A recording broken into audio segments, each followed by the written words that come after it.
साक्षात् परब्रह्म तस्मै श्री गुरुवे नमः। अखण्डमण्डलाकारं व्याप्तेन चराचरं तत्पदं दर्शितं देवं तानमामि गुरुदेव। बोलो गुरु भगवान की जय। गजाननं भूतगणाधिसेवितं कपित्तजम्बूफलचारुवक्त्रम् उमासुतं शोकविनाशकारिकं नमामि विघ्नेश्वरपादपङ्कजं। बोलो गणपति गजानन भगवान की जय। सर्वमङ्गलमङ्गले शिवे सर्वार्थसाधिके शरण्ये त्र्यम्बके गौरी नारायणी नमस्ते। शरणागत दीनाथ परित्राणपरायणे सर्वशास्त्र हरे देवी नारायणी नमस्तुते। ओम जयंती मंगला काली भद्रकाली कपालिनी दुर्गा क्षमा शिवा धात्री स्वाहा स्वधा नमस्तुते। बोल जगदम्बा रानी की जय। अम्बा मैया की जय। कर्पूर गौरम करुणावतारम संसारिचारम भुजगेन्द्रहारम सदा वसंतं हृदयारविंदे भवं भवानी सहितं नमामि। नागेन्द्रहाराय त्रिलोचनाय भस्मांगराय महेश्वराय नित्याय शुद्धाय दिगंबराय तस्मै नागराय नमः शिवाय। ओम नमः शिवाय।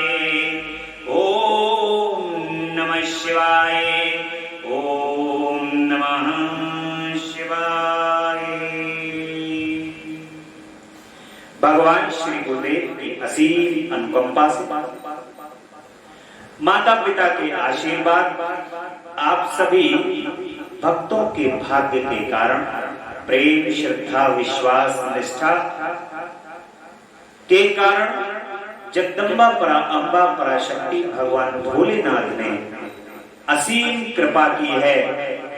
भगवान शिव और माता की परम असीम कृपा से भगवान की कथा का आज 30वां दिवस है। भगवान की कथा उनकी कृपा के कारण ही हमें सुनने को प्राप्त होती है। वो कृपा कर रहे हैं और हम पर कथा को सुनने का सौभाग्य प्राप्त हो। यदि कोई व्यक्ति अपने हृदय के अंदर भगवान की कथा को सुनने का संकल्प रखता है, भगवान बड़े शीघ्र ही उस व्यक्ति पर कृपा करते हैं और अति शीघ्र ही कथा को सुनने का सौभाग्य प्रदान करते हैं। जैसे अक्सर ऐसा हुआ करता है कि मंदिर के पास अथवा कथा के स्थल जहां पर कथा सुनने की व्यवस्था की गई हो वहां पर या किसी तीर्थ स्थान में पहुंच करके अनायास ही व्यक्ति को भगवान की कथा को सुनने का सौभाग्य प्राप्त होता है। कब कहां किस समय पर भगवान कृपा कर दें ये किसी भी व्यक्ति को अनुमान नहीं। आपके लिए भी ये कथा भगवान की कृपा से आपके YouTube पर WhatsApp के माध्यम से आपके फोन तक लगातार आप लोगों के पास पहुंच रही है और आप लोग इस कथा का श्रवण कर रहे हैं। ये भी आप भगवान की परम कृपा समझिए कि ये कथा आपके पास सुंदर अमृतमयी कथा भगवान की कथा आप तक पहुंचती है और आप इस कथा को श्रवण करके परम आनंद को प्राप्त होते हैं। भगवान भूत भावन भोलेनाथ और जगदम्बा के श्री चरण कमल में असीम प्रार्थना है कि हे प्रभु इस कथा को सुनने और सुनाने का सौभाग्य अनंत काल तक आप प्रदान करते रहो और आपकी कथा इसी प्रकार से अनंत काल तक हम कहते हैं। भक्तों को आनंद मिलता रहे, श्रवण का आनंद प्राप्त होता रहे। आज ही ये बात चल रही थी कि भगवान की कथा को सुनाने वाले से ज्यादा महान होता है सुनने वाले। भगवान की कथा को श्रवण करने वाला महान होता है, क्योंकि वो एकाग्र चित्त मन होकर के केवल अपने प्रभु की कथा को सुनता है और उनके गुणगान को सुनता है। उनके गुणगान को एकाग्र चित्त मन से उनके श्री चरण कमल में लगा करके कथा को सुनता है और परम कल्याण को प्राप्त होता है। वक्ता कथा को पढ़ता है, कथा को पढ़ने में मग्न हो जाता है और उसको परम सुख की प्राप्ति तब होती है जब श्रोता, सुनने वाला श्रोता जो है वो अच्छी तरीके से उस कथा को ध्यान लगा करके अगर सुने और उसका ध्यान भगवान के श्री चरण, तब कथा का महत्व और बढ़ जाता है। इसलिए भगवान की कथा को एकाग्र चित्त मन से सुनना चाहिए, एकाग्र चित्त मन लगा करके उनकी कथा को सदैव श्रवण करना चाहिए, क्योंकि ये परम सौभाग्य अब आपके जीवन में जो प्राप्त हुआ है। आज का दिन यदि इस कथा को सुनने के बाद निकल जाएगा तो पुनः ये दिन वापस नहीं आएगा। इसलिए बड़े एकाग्र चित्त मन होकर के कथा को सुने, श्रवण करें और भगवान की कृपा को अपना उद्देश्य, अपना ध्येय बनाते हुए निरंतर कथा को सुनते हैं। बोलिए भक्तवत्सल भगवान की जय, भूत भावन भगवान की जय, जगदम्बा रानी की जय। पूर्व में कल की कथा में रुद्र संहिता का सती खंड विश्राम लिया था। माता सती की कथा को आपने बड़े ही प्रेम से सुना। अब आज की कथा में रुद्र संहिता के तृतीय खंड में माता पार्वती की कथा का हम श्रवण करेंगे। हिमालय के स्थावर जंगम त्रिविध स्वरूप एवं दिव्य तत्व का वर्णन, मैना के साथ उनका विवाह तथा मैना आदि को पूर्व जन्म में प्राप्त हुए सनकादि के साथ एवं वरदान का कथन। जगदम्बा अम्बा पराशक्ति गौरी माता पार्वती का यहाँ प्राकट्य होने वाला है। माता सती ने अपनी कथा को जो उनकी लीला है उस लीला को समेट लिया है। अब वो पार्वती के रूप में हिमालय के यहाँ उत्पन्न होने वाली। बहुत सुंदर कथा है, परम आनंद को प्रदान करने वाली है। नारद जी ने पूछा कि ब्रह्मा जी, पिता के यज्ञ में अपने शरीर का परित्याग करके दक्ष कन्या जगदम्बा सती देवी किस प्रकार गिरिराज हिमालय की पुत्री है? ब्रह्मा जी से पूछने लगे नारद जी कि पिताजी आप मुझे बताइए कि सती माता अपने दक्ष के यज्ञ में अपने शरीर को समाप्त करके फिर पुनः हिमालय राज की कन्या कैसे है? फिर पुनः भगवान शिव को ही पति रूप में कैसे प्राप्त हुआ? यह मेरा प्रश्न है, आप इस पर भली भांति और विशेष रूप से बताइए। ब्रह्मा जी कहते हैं कि मुनि नारद, तुम पहले पार्वती की माता के जन्म, विवाह और अन्न भक्ति वर्धक पावन चरित्र से मुनि श्रेष्ठ उत्तर दिशा में पर्वतों का राजा हिमवान नामक महान पर्वत है, जो महा तेजस्वी और समृद्धशाली है। उसके दो रूप प्रसिद्ध हैं, एक स्थावक और दूसरा जंगम। मैं संक्षेप से उसके सूक्ष्म रूप स्वरूप का वर्णन करता हूँ।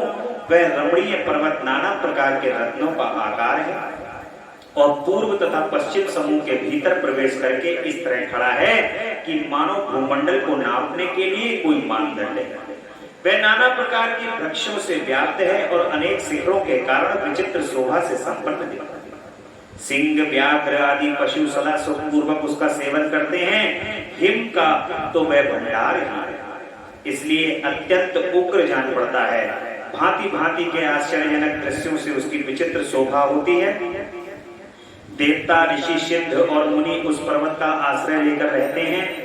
भगवान शिव को ये बहुत प्रिय है। भगवान शिव को हिमालय अत्यंत प्रिय है। समस्त देवता भी उस स्थान पर भ्रमण करना चाहते हैं, आना चाहते हैं। ऋषि मुनि भी वहां पर तपस्या करना चाहते हैं। जैसे आप लोग जब श्री केदारनाथ जी के, बद्रीनाथ जी के, तुंगनाथ जी के और त्रिगुणी नारायण जी के दर्शन करने के लिए जब हिमालय की गोद में पहुंचे थे, तो आप लोगों को प्रकृति को देख करके, उनकी प्रकृति की सुंदरता को देख करके आपका मन जो था वो वही रमण हो गया। वो रमणीक जगह देख करके आपका मन वही रमण करने लगा था और प्रकृति की भूरी भूरी प्रशंसा आप कर रहे थे। तो आपने भगवान शिव का जो आश्रय स्थल है श्री केदारनाथ धाम घाटी, वहां पर बड़ा सुंदर स्थान है भगवान का। तो जो व्यक्ति 1 या 2 दिन के लिए भी उस स्थान पर चला जाता है, तब उसके मन को अत्यंत प्रसन्नता होती है। परंतु ये स्थान भगवान के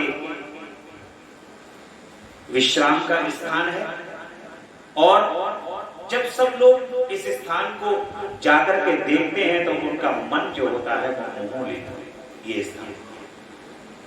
और इसकी दिव्यता, जब भगवान शिव कैलाश पर्वत की ओर और हिमालय के ऊपर जब आप बढ़ोगे तो इस स्थान की दिव्यता और बढ़ती चलेगी। मानसरोवर जो कैलाश मानसरोवर का स्थान है अत्यंत दिव्य है, रमणीक है, रमणीय है और उसके ऊपर और ऊपर जाएंगे तो कैलाश के दर्शन होंगे। और कैलाश तो इतना सुंदर स्थान है, बहुत सुंदर है। वहां पर किसी प्रकार का कोई भी कार्य ऐसा नहीं किया गया है जैसे मान लो महल बने, परंतु महल नहीं बने हैं। खुला हुआ स्थान इतना सुंदर है कि समस्त देवता और ऋषि मुनि भी उस स्थान से जाने की, जब भगवान के दर्शन कर लेते हैं, उस स्थान पर पहुंचते हैं ऋषि मुनि देवता लोग, तो उनकी जाने की वहां से इच्छा नहीं। इतना सुंदर स्थान है, इसीलिए भगवान शिव को बहुत प्रिय है। तपस्या करने का स्थान है, स्वरूप से ही वह अत्यंत पवित्र और महात्माओं को भी पावन करने वाला है। तपस्या में वह अत्यंत शीघ्र सिद्ध प्रदान करने वाला, अनेक प्रकार के धातुओं की खान और शुभ है। वही दिव्य शरीर धारण करके सर्वांग सुंदर रमणीय देवता के रूप में भी स्थित है। भगवान विष्णु का अविकृत अंश है, इसलिए वह शैलराज साधु संतों को अधिक प्रिय है। एक समय गिरिवर हिमवान ने अपनी कुल परंपरा की स्थिति और धर्म की वृद्धि के लिए देवताओं तथा पितरों का हित करने की अभिलाषा से अपना विवाह करने की इच्छा की। मुनीश्वर उस अवसर पर संपूर्ण देवता अपने स्वार्थ का विचार करके दिव्य पितरों के पास आकर उनसे प्रसन्नता पूर्वक बोलते हैं। देवता कहते हैं कि पितरों, आप सब लोग प्रसन्न चित्त होकर हमारी बात सुने और यदि देवताओं का यह कार्य सिद्ध करना आपको भी अभिष्ट हो तो शीघ्र वैसा ही करें। आपको ज्येष्ठ पुत्री जो मैना नाम से प्रसिद्ध है, वह मंगल रूपिणी है, उसका विवाह आप लोग अत्यंत प्रसन्नता पूर्वक हिमवान पर्वत से करते हैं। ऐसा करने पर आप सब लोगों को सर्वदा महान लाभ होगा और देवताओं के दुखों का निवारण भी पग पग पर होता रहेगा। सबको पता है कि जब तक हिमवान का विवाह जो है वो मैना के साथ नहीं होगा, तब तक जगदम्बा जो है उनका अवतार होने वाला है। इन मैना के गर्भ से जगदम्बा की उत्पत्ति होगी, माता पार्वती की उत्पत्ति होगी और इन दोनों का विवाह हो, उसके पश्चात ही लीला आगे की प्रारंभ होगी। इसलिए देवता अपने कार्य में बड़े चतुर होते हैं और उस चतुरता को ध्यान में रखते हुए तुरंत ही आ जाते हैं और मैना का विवाह जो है वो हिमवान से कराने का प्रयत्न करते हैं। देवताओं को ये बात सुनकर पितरों ने परस्पर विचार करके स्वीकृति दे दी और अपनी पुत्री मैना को विधि पूर्वक हिमालय के हाथ में दी। उस परम मंगलमय विवाह में बड़ा उत्सव मनाया गया। मुनीश्वर नारद मैना के साथ हिमालय के सुख विवाह का यह सुखद प्रसंग मैंने तुमसे प्रसन्नता पूर्वक कहा, अब और क्या सुख। नारद जी कहते हैं, हे विद्वान, आदर पूर्वक मेरे सामने मैना की उत्पत्ति का वर्णन कीजिए, उसे किस प्रकार शाप प्राप्त हुआ तथा कहिए और मेरे संदेह का निवारण कीजिए। ब्रह्मा जी कहते हैं कि मुनि, मैंने अपने दक्ष नामक जिस पुत्र की पहले चर्चा की है, उनके 60 कन्याएं हुई जो सृष्टि की उत्पत्ति में कारण बनी। नारद, दक्ष ने कश्यप आदि श्रेष्ठ मुनियों के साथ उनका विवाह किया था। यह सब वृतांत तो तुम्हें विदित किया ही है। अब प्रस्तुत विषय को सुनो। उन कन्याओं में एक स्वधा नाम की कन्या थी, जिसका विवाह उन्होंने पितरों के साथ किया। सुधा की 3 पुत्रियां थी जो सौभाग्यशालिनी तथा धर्म की मूर्ति थी। उनमें से ज्येष्ठ पुत्री का नाम मैना है। मझली धन्या के नाम से प्रसिद्ध थी और सबसे छोटी कन्या का नाम कलावती था। ये सारी कन्याएं पितरों की मानसी पुत्रियां थी, उनके मन से प्रकट हुई थी। इनका जन्म किसी माता के गर्भ से नहीं था, अतः ये अयोनिजा थी, केवल लोक व्यवहार से सुधा की पुत्री मानी जाती है। इनके सुंदर नामों का कीर्तन करके मनुष्य संपूर्ण अभिष्ट को प्राप्त कर लेता है। देखिए, ये जो मानसिक पुत्रियां थी, जिनका नाम है मैना, धन्या और कलावती, इन तीनों कन्याओं का जो भजन कीर्तन करता है, इनका स्मरण भी जो करता है,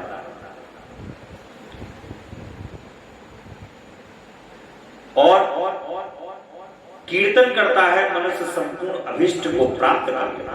ये सदा संपूर्ण जगत की वंदनीय लोक माताएं, ये तीनों जो हैं वो समस्त जगत की वंदनीय लोक माताएं हैं और उत्तम अभ्युदय से शोभित है।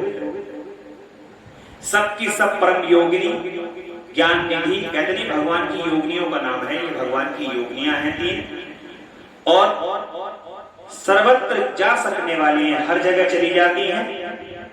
मुनीश्वर एक समय वे तीनों बहनें भगवान विष्णु के निवास स्थान श्वेत द्वीप में उनका दर्शन करने के लिए गईं। भगवान विष्णु को प्रणाम करके भक्ति पूर्वक उनकी स्तुति करके उन्होंने आज्ञा से वहां पर, उनकी भगवान की आज्ञा से वहां पर ठहरे।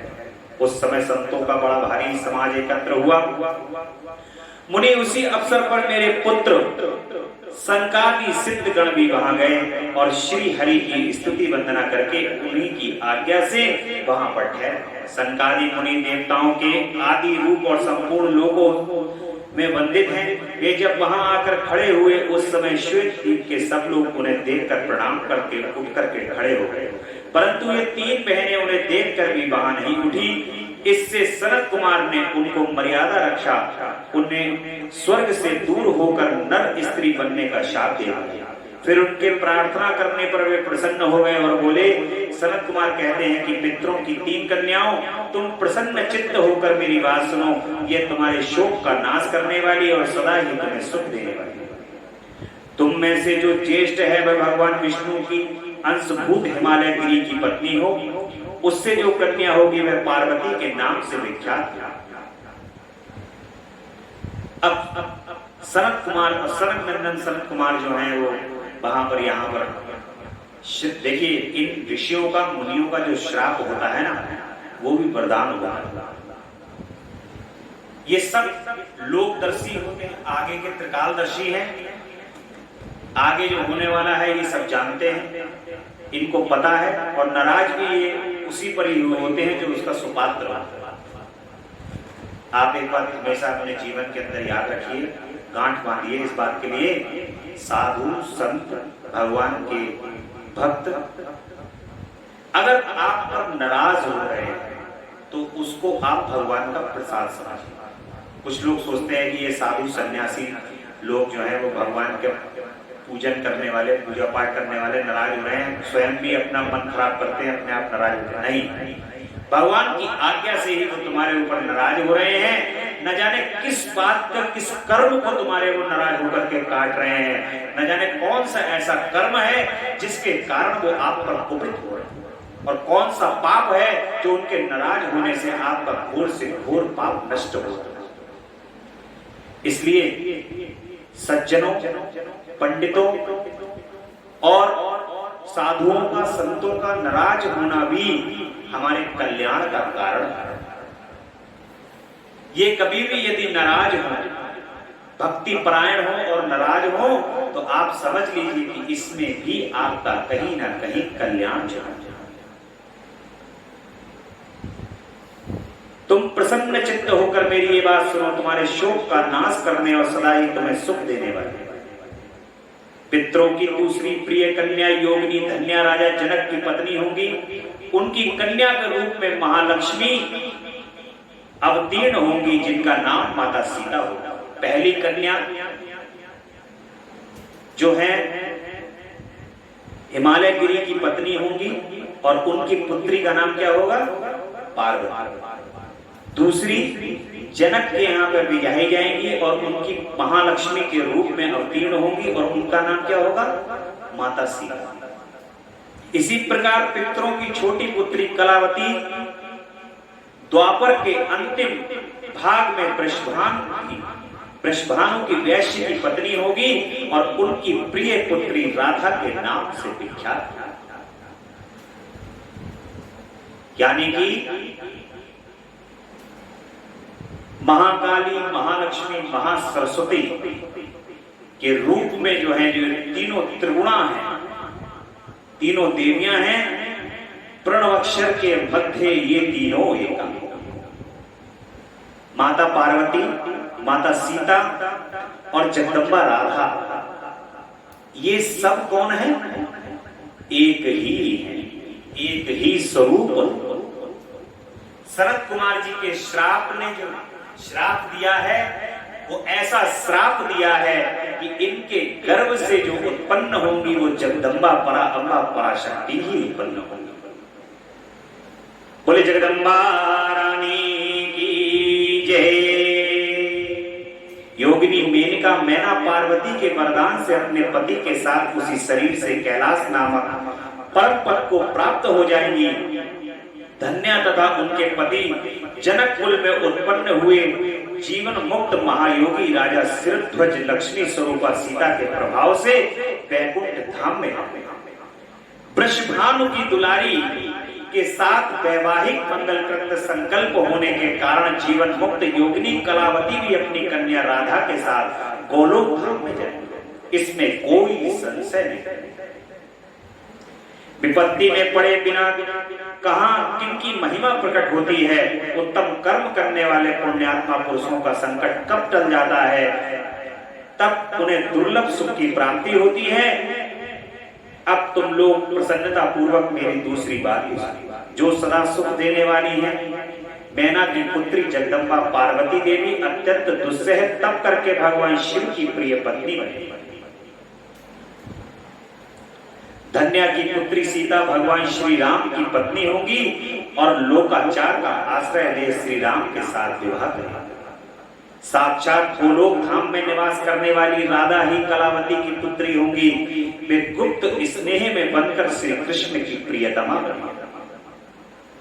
ऐसा जो है वो शरद कुमार जी कह रहे हैं। ब्रह्मा जी कहते हैं कि नारद, इस प्रकार शाप के ब्याज से दुर्लभ वरदान देकर सबके द्वारा प्रशंसित भगवान सनत कुमार मुनि भाइयों सहित वही अंतर्ध्यान हो गए। तात पितरों की मानसी पुत्री वे तीनों बहनें इस प्रकार शाप मुक्त हो सुख पाकर तुरंत अपने घर को चली।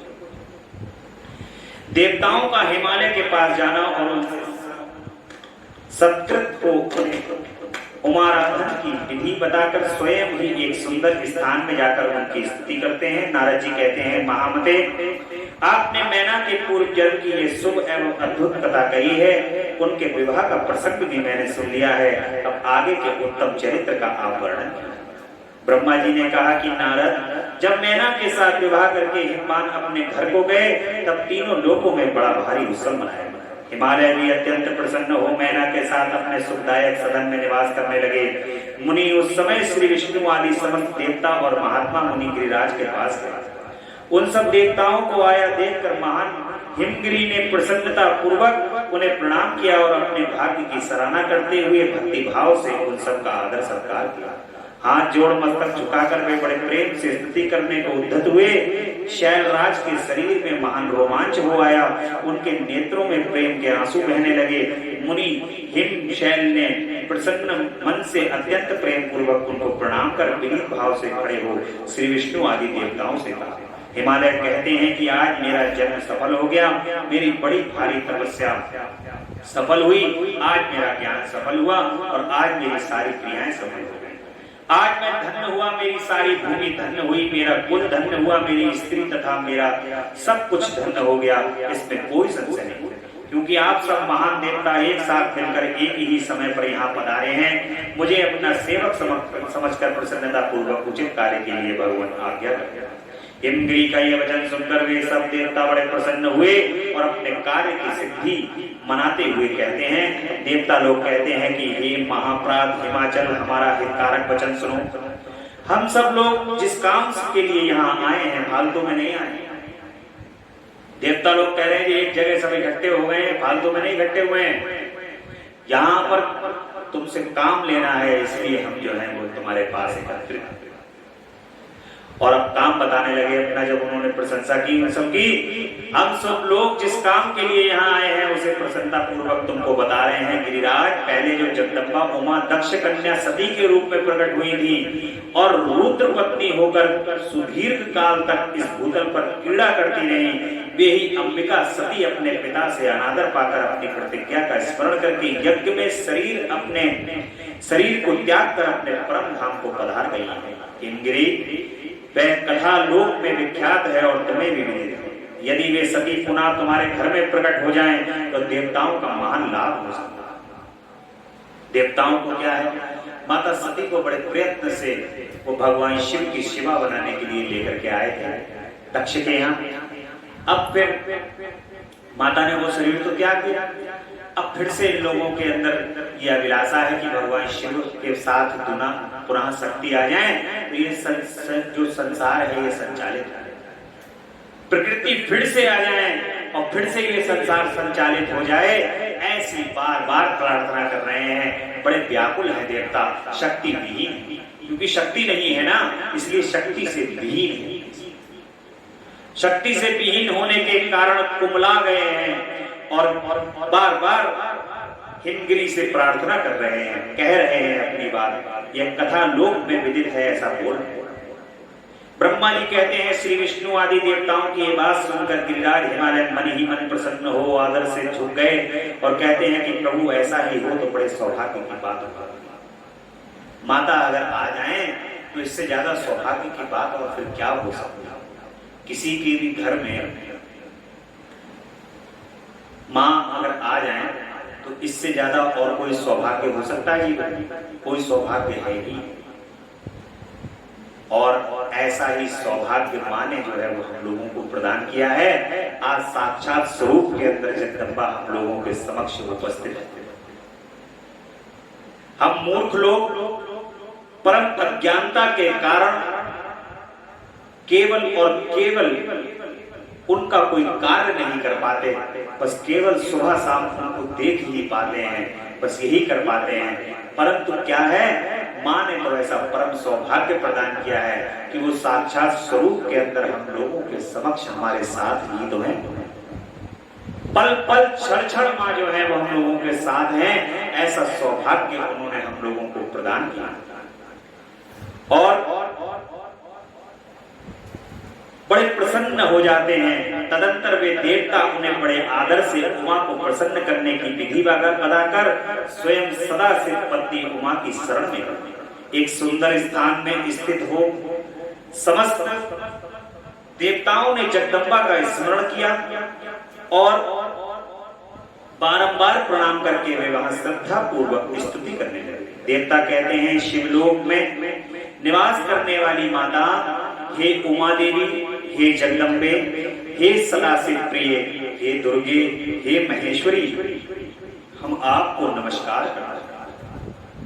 आप पावन शांत स्वरूप श्री शक्ति परम पावन पुष्टि है, अव्यक्त प्रकृति और महतत्व हैं। ये आपके ही रूप है। भक्ति पूर्वक आपको माता नमस्कार है। आप कल्याणमयी शिवा है। आपके भी आप शुद्ध और सूक्ष्म, स्थूल और सूक्ष्म और सबका परम आश्रय है। अंतर विद्या और सुविद्या से अत्यंत प्रसन्न रहने वाली हैं देवी, हम आपको प्रणाम करते हैं। आप श्रद्धा हैं, आप धृति हैं, आप श्री। माता जो है वो साक्षात श्री, लक्ष्मी मां और श्री, इन दोनों में मैं अक्सर एक बात कहता हूं। देखिए, लक्ष्मी का जो स्वरूप है वो दो स्वरूप है। एक लक्ष्मी का स्वरूप है वो कि जो आपने धन कमाया, धन के रूप में आपके यहां लक्ष्मी जो है द्रव्य के रूप में है, एक लक्ष्मी वो है। और एक लक्ष्मी है श्री लक्ष्मी, जो श्री को लेकर के आती है। और जो श्री से लक्ष्मी उत्पन्न होती है, वो श्री से आने वाली लक्ष्मी धर्म के कार्य को करने के बाद, भगवान को स्मरण करने के बाद जो लक्ष्मी आपके पास आती है, धर्म करने के बाद जो लक्ष्मी आपके पास आती हैं, उनको श्री होती है। वरना लक्ष्मी तो चोरों के पास, उचक्कों के पास, डकैतों के पास, सबके पास ही पहुंच जाती है। परंतु श्री आती है जो जगदम्बा के श्री चरण कमल का आश्रय पकड़ा हुआ होता है, धर्म के कार्य करता है, दान पुण्य के कार्य करता है, उनको श्री के रूप में लक्ष्मी प्राप्त होती है। इसलिए ये कहते हैं कि मां आप श्री, सबके नाम के आगे श्री लगाया। श्री का मतलब है कि आपको परम आदर प्रदान किया जाता है, परम सम्मान प्रदान किया जाता है। इसलिए हर व्यक्ति के नाम के आगे श्री लगाया जाता है। परंतु पश्चिमी सभ्यता को धारण करने वाला ये समाज आज तो श्री नहीं लगाता। कोई भी पुत्र अपने पिता का यदि नाम लेगा, तो किसी ने अगर पूछा कि तुम्हारे पिताजी का नाम क्या है, तो आजकल कोई अपने पिताजी के नाम के आगे श्री नहीं लगाता। भगवान का अनुसरण करने वाले और संस्कार को धारण करने वाले लोग ही अपने पिता के नाम के आगे श्री लगाते हैं। परंतु आजकल की जो आधुनिक समय है, उस आधुनिक समय में लोग अपने पिता के नाम के आगे श्री नहीं लगाते। श्री लगाने में शर्मा जाते हैं। परंतु परम आदरणीय लोगों के आगे श्री अवश्य लगा करके ही उनका नाम बताना चाहिए। ऐसा हमें सर्वथा करना चाहिए। माता से कहते हैं कि सब में व्याप्त रहने वाली हो मां, आप तो सभी में व्याप्त रहने वाली हो। आप ही सूर्य की किरणें हैं और आप ही अपने प्रपंच को प्रकाशित करने वाली। हे माता, ब्रह्मांड रूप शरीर में और जगत के जीवों में रहकर जो ब्रह्मा से लेकर तृण पर्यंत संपूर्ण जगत की पुष्टि करती हो, उन आदि देवी को हम नमस्कार करते हैं। आप ही देव वेद माता गायत्री हैं, आप ही सावित्री हैं और आप ही सरस्वती हैं। आप ही संपूर्ण जगत के लिए वार्ता नामक वृत्ति हैं और आप ही धर्म स्वरूपा वेद त्रयी। आप ही संपूर्ण भूतों में निद्रा बनकर रहती हैं, उनकी क्षुधा और तृप्ति भी आप ही हैं। आप ही तृष्णा कांति छवि तुष्टि सदा संपूर्ण आनंद को देने वाली। हे मां, आप ही पूर्ण कर्ताओं के यहाँ लक्ष्मी बनकर रहती हैं और आप ही पापियों के घर सदा ज्येष्ठा लक्ष्मी की बड़ी बहन दरिद्रता के रूप में वास करती हैं। आप ही संपूर्ण जगत की शांति हैं। आप ही धारण करने वाली धात्री एवं प्राणों का पोषण करने वाली शक्ति हैं। आप ही पांचों भूतों के सात तत्वों को प्रकट करने वाली तत्व स्वरूपा हैं। आप ही नीतिज्ञों की नीति तथा व्यास रूपिणी हैं। आप ही सामदेव की गीति हैं। आप ही ग्रंथि हैं। आप ही यजुर्मंत्रों की आहुति हैं। ऋग्वेदों की मात्रा तथा अथर्ववेदों की परम गति भी आप ही हैं, जो प्राणियों के नाक कान नेत्र मुख भुजा पक्ष स्थल और हृदय से धृति रूप से स्थित हो सदा ही उनके लिए सुख का विस्तार करती हैं, जो निद्रा के रूप में संसार के लोगों को अत्यंत सुभग प्रतीत होती हैं। वे देवी उमा जगत की स्थिति एवं पालन के लिए हम सब पर प्रसन्न हो जाइए। माँ, इस प्रकार जगत जननी सती साध्वी महेश्वरी उमा की स्तुति करके अपने हृदय में विशुद्ध प्रेम के लिए वे सब देवता उनके दर्शन की इच्छा से खड़े माता की स्तुति करबद्ध होकर के स्तुति करनी माँ का। देखिए बड़ी, जब सब लोग मिलकर के उनकी स्तुति करते हैं ना, एक साथ माता का बुलाते हैं कि माँ आ जाओ, माँ आ जाओ, तो माता प्रसन्न होकर के फिर सब भूल जाती है और माता कहती है कि अब तो भक्तों ने बुलाया है, अब तो मैं जाऊंगी, लीला करूंगी। वरना वो तो अजन्मा जन्म को धारण नहीं करती हैं और अजन्मा तुरंत ही जन्म लेकर के नाना प्रकार की लीला अपने भक्तों के बीच में करने लगे। क्यों?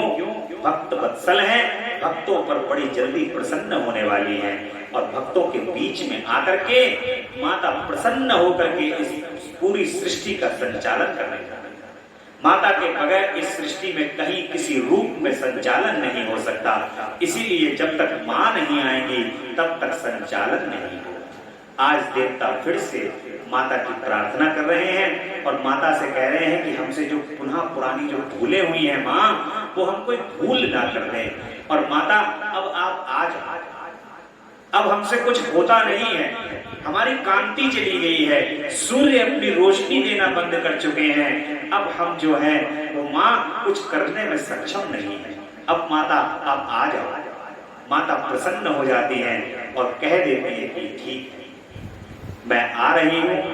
ब्रह्मा जी कहते हैं कि नारद, देवताओं की इस प्रकार स्तुति करने पर दुर्गम पीड़ा का नाश करने वाली जगत जननी देवी दुर्गा उनके सामने प्रकट हो। मां रुक नहीं पाई। जब इस प्रकार से देवता भूरी भूरी प्रार्थना करने लगे, माता को बुलाने लगे, तो माता रुकी नहीं। वे परम अद्भुत दिव्य रथ में रथ पर बैठी हुई थी। उस श्रेष्ठ रथ में घुंघरू लगे हुए थे और मुलायम बिस्तर बिछे हुए थे। उनके श्री विग्रह का एक एक अंग करोड़ों सूर्यों से भी अधिक प्रकाशमान और रमणीय था। करोड़ों सूर्य एक साथ उदय होते हैं और एक साथ अस्त हो जाते हैं उन्हीं जगदम्बा से। जगदम्बा परा अम्बा पराशक्ति का जो स्वरूप है, उस स्वरूप में से करोड़ों सूर्य एक साथ निकलते हैं और करोड़ों सूर्य निकल करके एक साथ अस्त हो जाते हैं। ऐसी माँ है। कोई कहे कि एक सूर्य है, एक सूर्य नहीं, ये एक सूर्य तो उनके अंदर से ही प्रकाशित हो रहा है, परंतु करोड़ों करोड़ों सूर्य की जो कांति रखती हैं, ऐसी जगदम्बा परा अम्बा पराशक्ति अब भक्तों को दर्शन देने के लिए श्री विग्रह के रूप में आज ऐसे अवयवों में वे अत्यंत उदासित हो रही थी। सब ओर फैली हुई तेजो राशि के मध्य भाग में वे विराजमान थे। उनका रूप बहुत ही सुंदर था और उनकी छवि की कहीं तुलना नहीं। सदा शिव के साथ विलास करने वाली उन महामाया की किसी के साथ समानता नहीं थी। शिवलोक में निवास करने वाली वे देवी त्रिविध चिन्मय गुणों से युक्त थी। प्राकृत गुणों का अभाव होने से उन्हें निर्गुणा कहा जाता है। वे नित्य रूपा हैं। वे दुष्टों पर प्रचंड कोप करने के कारण चंडी कहलाते हैं। माता जो है वो चंडी बन के टूट पड़ती हैं। जो दुष्ट लोग उनको छोड़ती नहीं, चंडी का रूप धारण कर लेती हैं। और माता जगदम्बा परा अम्बा पराशक्ति का जो काली का स्वरूप है, अक्सर लोग प्रायः उनका स्वरूप देख करके डरते हैं, मां का स्वरूप देख करके, परंतु भक्तों को इतना प्रिय है वो स्वरूप। जैसे ही जो मां का स्वरूप अपने चित्त के अंदर रखते हैं माता काली का, तो मां को जैसी देखते हैं वो कहते हैं अरे वाह, मां कितनी सुंदर लगती, कितनी सुंदर। क्यों? क्योंकि भक्तों के लिए तो वो बहुत निर्मल है। दुष्टों के लिए ही तो दुष्ट हैं, परंतु भक्तों के लिए तो इतने निर्मल हैं, इतने गुस्से में भी अगर भक्त उनका हाथ पकड़ लेते हैं तो माता गुस्सा थोड़ी ना करती, उनको गले से लेते हैं। इतनी सुंदर माँ है, इतनी सुंदरता उनके अंदर है कि परम और हृदय तो इतना कोमल है माँ का, इतना कोमल है, अगर कोई धोखे से भी माँ कह दे तो माँ उसको ग्रहण कर ले। जब महिषासुर को माँ ने मारा और महिषासुर को मारते समय जैसी त्रिशूल उसकी छाती पर लगाया, वैसे उसके धोखे से उसके मुंह से माँ निकला। और महिषासुर के मुंह से जब माँ निकला तो माँ ने कहा कि हे महिषासुर, तूने मेरे नाम का स्मरण किया है, जा आज से मैं महिषासुर मर्दनी कहता हूं। महिषासुर को अपने नाम से उस बड़े राक्षस को जो आताताई था, स्वर्ग इत्यादि सब पर अपना कब्जा किए हुए था, उस राक्षस को मारते समय जब उसके मुंह से मां निकला तो मां ने उसके साथ अपना नाम जोड़ दिया और उसका कह दिया कि आज से तेरा नाम जो है वो मेरे नाम के साथ जुड़ जाएगा, महिषासुर मर्दनी के नाम से। इतनी दयालु, इतनी कृपालु है। दयालु और कृपालु का नाम दिन भर यदि स्मरण करो, ये तुम्हारी जीभ जो चमड़ी की बनी हुई है, चमड़े की, अगर ये घिस भी जाए तब भी आप उनका नाम लेने के लिए कम ही समझो। आप ये समझो कि आपने अपने जीवन के अंदर नाम उनका कम स्मरण किया है, उनकी कृपा को ज्यादा पाया है। इसलिए पल पल क्षण क्षण उनके नाम को इस जीभ से रटते रहो, नाम से लेते रहो और माता के नाम का गुणगान करते रहो। सदा शिव के साथ वे नित्य रूपा है, वे दुष्टों पर चंडी का रूप धारण कर लेती है, परंतु स्वरूप से शिवा कल्याणमयी, सबकी संपूर्ण पीड़ाओं का नाश करने वाले तथा संपूर्ण जगत की वे ही माता है। वे ही प्रलय काल में महानिद्रा होकर सबको अपने अंक में सुला लेती है। जब प्रलय होती है ना, महाप्रलय, तो फिर महाप्रलय के अंदर मां बसती है और पूरा संसार उन्हीं के अंदर समाहित हो जाता है तथा वे समस्त भक्तों का संसार सागर से उद्धार कर देती हैं। शिवा देवी की तेजो राशि के प्रभाव से देवता उन्हें अच्छी तरह देख न सके। तब उनके दर्शन की अभिलाषा से देवताओं ने फिर उनका स्तंभन किया। तदंतर दर्शन की इच्छा कर रखने वाले विष्णु आदि सब देवता उन जगदम्बा की कृपा पाकर उनका सुस्पष्ट दर्शन कर सकते। माँ जिस वक्त प्रकट होती है विराट रूप में, उस समय उनके दर्शन करना विष्णु आदि भगवान विष्णु तक उनके दर्शन नहीं कर पाते। इतना तेज होता है, इतनी तेजोमयी होती हैं कि उनका दर्शन नहीं कर पाते। और यहाँ पर शिव पुराण के माध्यम से ही लिखा हुआ है, दर्शन की इच्छा में जब माँ ने अपने स्वरूप के लिए उनको दिव्य दृष्टि प्रदान कर दी देखने के लिए, तब ही वो देवता माँ के दर्शन इस समय पर कर पा रहे हैं। इसके बाद देवता कहते हैं कि अंबिके महादेवी, हम सदा आपके दास हैं, आप प्रसन्नता पूर्वक हमारा निवेदन सुनें। पहले आप दक्ष की पुत्री के रूप में अवतीर्ण हो, लोक में रुद्रदेव की बल्लभा हुई थी। उस समय आपने ब्रह्मा जी के द्वारा दूसरे देवताओं के महान दुख का निवारण किया। तदंतर पिता से अनादर पाकर अपनी की हुई प्रतिज्ञा के अनुसार आपने शरीर को त्याग दिया और स्वधाम में पधारा है। इससे भगवान हर को बड़ा दुख हुआ। हे महेश्वरी, आपके चले जाने से देवताओं का कार्य पूरा नहीं हुआ, अतः हम देवता और मुनि व्याकुल होकर आपकी शरण में आए हैं। माँ महेशानी शिवे, आप देवताओं का मनोरथ पूर्ण करें, जिससे सनत कुमार का वचन सफल हो। देवी आप भूतल पर अवतीर्ण हो, पुनः रुद्रदेव की पत्नी हो जाइए और यथा योग्य ऐसी लीला कीजिए जिससे देवताओं को सुख प्राप्त हो। माँ देवी, इससे कैलाश पर्वत पर निवास करने वाले रुद्रदेव भी सुखी हो।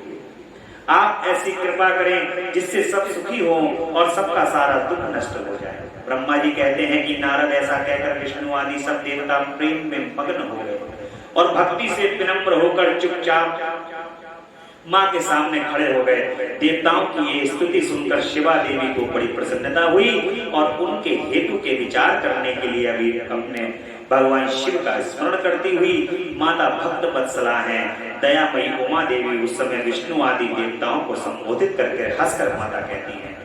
माता कहती है कि हे हरि, हे विधे और हे देवताओं और मुनियों, तुम सब लोग अपने मन से व्यथा को निकाल दो और मेरी बात को सुनो। मैं तुम पर प्रसन्न हूं, इसमें कोई संशय नहीं है।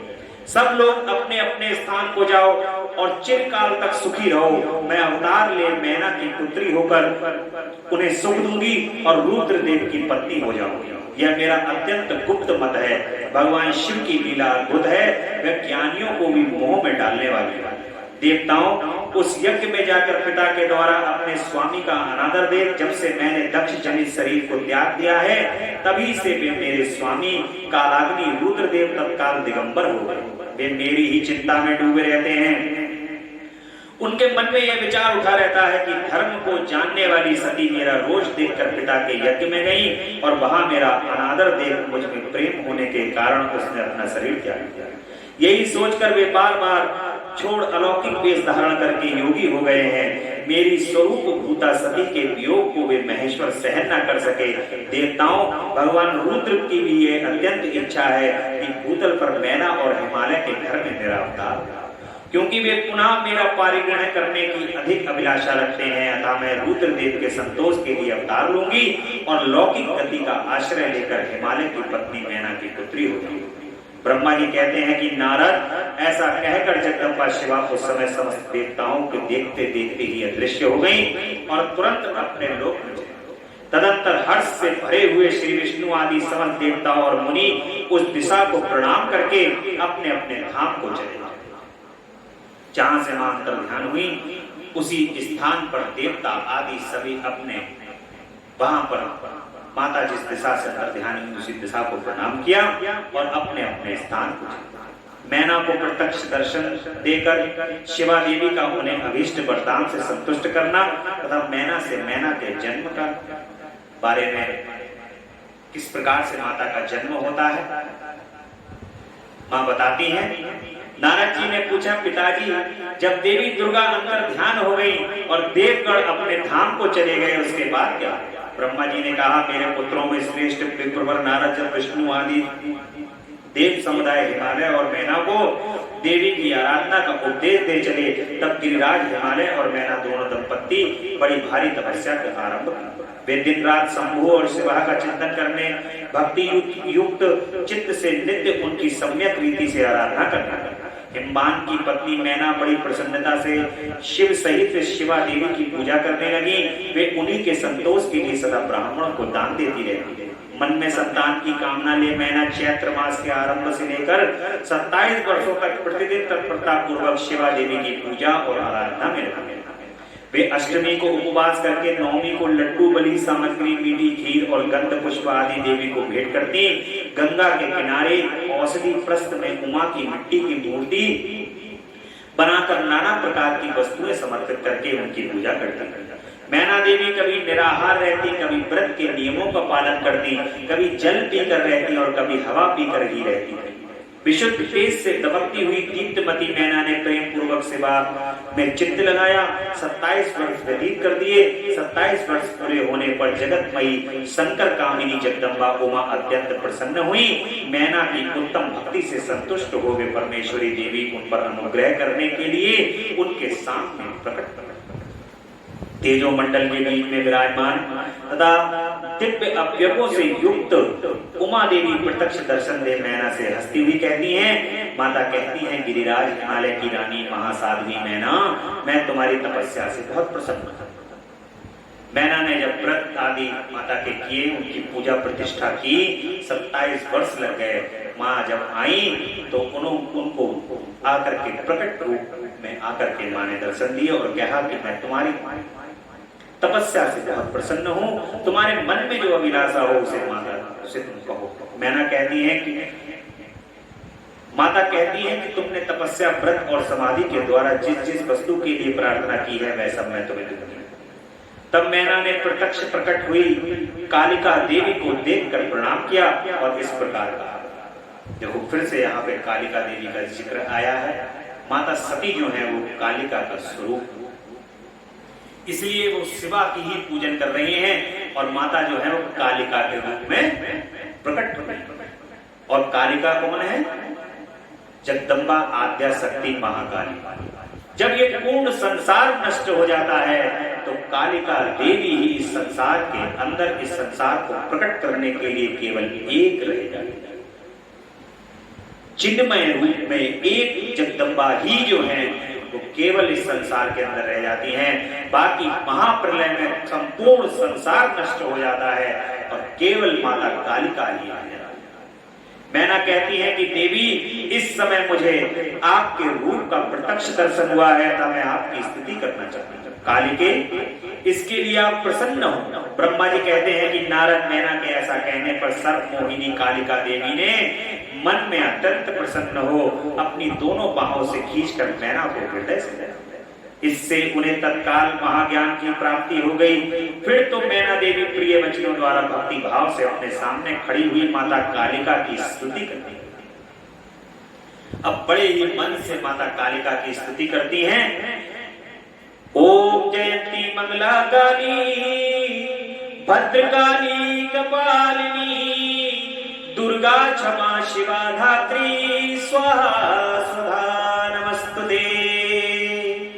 माता आपको बारंबार प्रणाम। हे जगदम्बा, आपको बारंबार प्रणाम।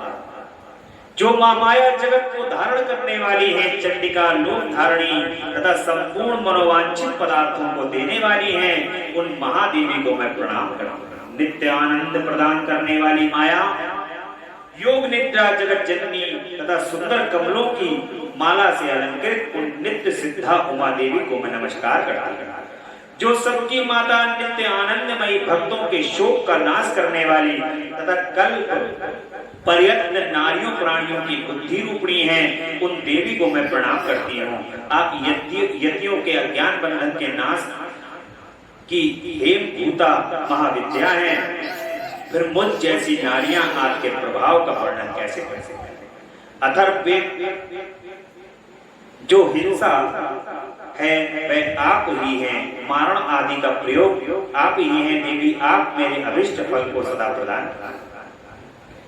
भावहीन, आकार रहित तथा अदृश्य नित्य नित्य तन्मात्राओं से पंचभूतों के समुदायों को संयुक्त करती है। आप ही उनकी शाश्वत शक्ति हैं। आपका स्वरूप नित्य है। आप समय समय पर योग युक्त एवं समर्थ नारी के रूप में प्रकट होते हैं। आप ही जगत की योनि और आधार शक्ति हैं। आप ही प्राकृत तत्वों पर नित्या प्रकृति कही गई है, जिनके द्वारा ब्रह्मा के स्वरूप को वश में किया जाता है। वह नित्या विद्या आप ही हैं। आज मुझ पर प्रसन्न होइए। आप ही अग्नि के भीतर व्याप्त उग्र दाहिका शक्ति है। आप ही सूर्य किरणों में स्थित प्रकाशिका शक्ति है। चंद्रमा में जो आहातिका शक्ति है वह आप ही है। ऐसी आप चंडी देवी का मैं स्तंभन और वंदन करती हूं। आप स्त्रियों को बहुत प्रिय हैं। ऊर्ध्वरेता ब्रह्मचारिणियों की ध्येय भूता नित्या ब्रह्म शक्ति आप ही हैं। संपूर्ण जगत की वांछा तथा श्री हरि की माया भी आप हैं। जो देवी इच्छा अनुसार रूप धारण करके सृष्टि पालन और संहारमयी हो, उन कार्यों का संपादन करती हैं। तब ब्रह्मा विष्णु एवं रुद्र के शरीर की हेतु भूता भी आप ही। जो ब्रह्मा और विष्णु और रुद्र को शरीर प्रदान किया है, ये जगदम्बा वे आप ही। इससे स्पष्ट और क्या हो सकता है कि जगदम्बा परा अम्बा पराशक्ति से ही ये समस्त संसार उत्पन्न हुआ। आप मुझ पर प्रसन्न हो, आपको पुनः मेरा नमस्कार है। ब्रह्मा जी कहते हैं, नारद मैना के इस प्रकार स्तुति करने पर दुर्गा कालिका ने पुनः उन मैना देवी से कहा कि तुम अपना मनोवांछित वर मांग लो। हिमाचल प्रिय, तुम मुझे प्राणों के समान प्यारी है। तुम्हारी जो इच्छा है मैं मांगो, उसे मैं निश्चय ही दे दूंगी। तुम्हारे लिए मुझे कुछ भी अदेय नहीं। महेश्वरी उमा का ये अमृत के समान मधुर वचन सुनकर हिमगिरी कामिनी मैना बहुत संतुष्ट हुई और इस प्रकार कहती हैं कि शिवे आपकी जय हो, जय हो। उत्कृष्ट ज्ञान वाली महेश्वरी जगदम्बे की, यदि मैं वर पाने के योग्य हूँ तो फिर आपसे श्रेष्ठ वर मांगूंगी। जगदम्बे, पहले तो मुझे 100 पुत्र हो, उन सबकी बड़ी आयु हो, वे बल पराक्रम से युक्त तथा रिद्धि सिद्धि से संपन्न हो। उन पुत्रों के पश्चात मेरी एक पुत्री हो जो स्वरूप और गुणों से सुशोभित होने वाली हो। वह दोनों कुलों को आनंद देने वाली तथा तीनों लोकों में पूजित हो। जगदम्बिके शिवे, आप ही देवताओं का कार्य सिद्ध करने के लिए मेरी पुत्री तथा रुद्रदेव की पत्नी होइए और तदनुसार लीला की। अब नैना देवी जो है वो स्तुति करके माता से वरदान मांगती हैं। ब्रह्मा जी कहते हैं कि नारद नैना की बात सुनकर प्रसन्न हृदया देवी उमा ने उनके मनोरथ को पूर्ण करके मुस्कुराकर कहा। माता कहती है पहले तुम्हें 100 बलवान पुत्र होंगे। माता कहती है कि पहले तुम्हारे 100 बलवान पुत्र होंगे, उनमें भी एक सबसे अधिक बलवान और प्रधान होगा, जो सबसे पहले उत्पन्न होगा। तुम्हारी भक्ति से संतुष्ट हो मैं स्वयं तुम्हारे यहाँ पुत्री के रूप में अवतीर्ण हूँ और समस्त देवताओं से सेवित हो उनका कार्य सिद्ध करूंगी।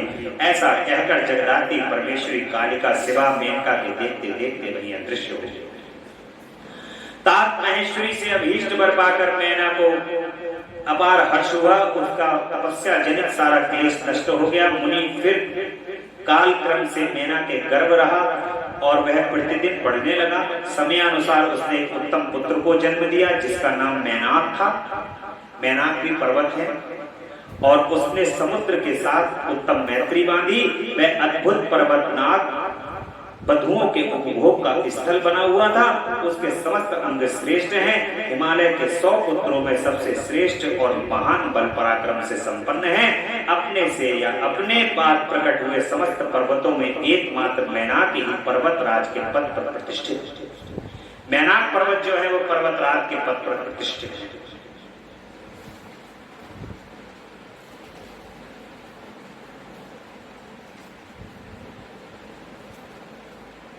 अब माता का कल का दिन जो है वो किस प्रकार से माता जो है वो मैना के यहाँ प्रकट होंगी। कल जगदम्बा का जन्म होगा मैना के यहाँ, हिमालय के यहाँ। हिमालय की पुत्री के रूप में कल जगदम्बा प्रकट होंगी, उनके गर्भ में आएंगी। देवताओं द्वारा उनका स्तंभन होगा और दिव्य रूप से प्रादुर्भाव माता मैना से बातचीत और नवजात कन्या के रूप में कैसे परिवर्तित हो जाएंगी। क्योंकि माता का तो अवतार होता है, जन्म नहीं होता।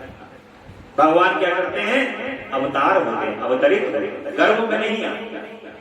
तो कैसे माता जो है वो जन्म लेने से पूर्व कैसे अवतरित होंगी, ये कल के प्रसंग में हम सुनेंगे। आज की कथा भगवान की सुंदर मां जगदम्बा की कथा यहीं पर विश्राम लेंगी। बोल जगदम्बा रानी की जय, अम्बा मैया की जय। बोल सच्चे दरबार की जय। बोली हर हर हर महादेव, हर हर हर महादेव। शिव शंभो कैलाशपति। तेरा पल पल बीता जाए मुख से जप ले नमः शिवाय। तेरा पल पल बीता जाए मुख से जप ले नमः शिवाय। ओम नमः शिवाय, ओम नमः शिवाय, ओम नमः शिवाय, ओम नमः शिवाय। मुसाफिरी जब पूरी होगी चलने की मजबूरी होगी। मुसाफिरी चलने की मजबूरी होगी। अवसर खाली न जाए मुख से जप ले नमः शिवाय। तेरा अवसर खाली न जाए मुख से जप ले नमः शिवाय। ओम नमः शिवाय, ओम नमः शिवाय, ओम नमः शिवाय। नमः शिवाय, नमः शिवाय, नमः शिवाय, नमः शिवाय, नमः शिवाय, नमः शिवाय, नमः शिवाय, नमः शिवाय, नमः शिवाय, नमः शिवाय, नमः शिवाय, नमः शिवाय, नमः शिवाय, नमः शिवाय, नमः शिवाय, नमः शिवाय, नमः शिवाय। ओम नमः शिवाय, ओम शिवाय, ओम नमः शिवाय। तेरा पल पल बीता जाए मुख से जप ले नमः शिवाय। तेरा पल पल जाए मुख से जप ले नमः शिवाय।